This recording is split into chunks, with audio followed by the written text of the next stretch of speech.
ID வேலைன்னா கெத்து, கை நிறைய சம்பளம், ஃபாரின் சான்ஸ்.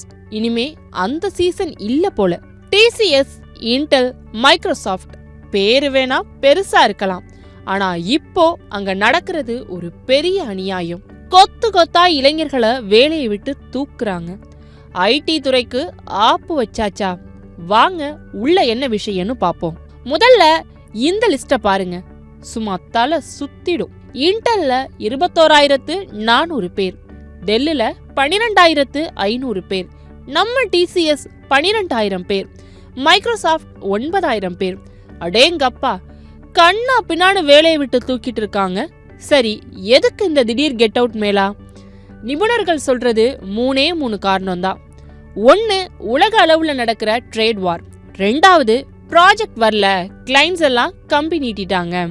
மூணாவது, நம்ம ஷேர் மார்க்கெட்டும் சுத்தமா படுத்துருச்சு. இதெல்லாம் ஒரு பக்கம் இருக்கட்டும், ஆனா வேலையை விட்டு அனுப்புறதுல ஒரு மனிதநேய வேண்டாமா?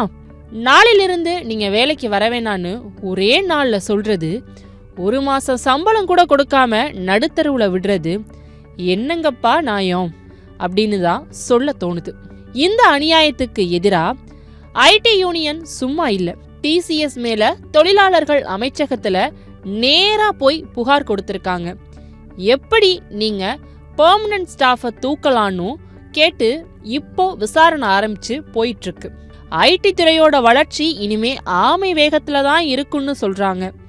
அதாவது அடுத்த ஆண்டு 4% குறைவாகவே இருக்குன்னு கணிக்கப்படுது. நீங்க ஒரு ஐடி ஊழியரா இல்ல ஐடில வேலை பார்க்க போகணும்னு கனவோட இருக்கீங்களா? இந்த நிலைமை உங்களுக்கு எப்படி பாதிக்குது? இதுக்கு என்னதான் தீர்வு? உங்க மனசுல இருக்கிறத அப்படியே கமெண்ட்ல சொல்லிட்டு போயிடுங்க.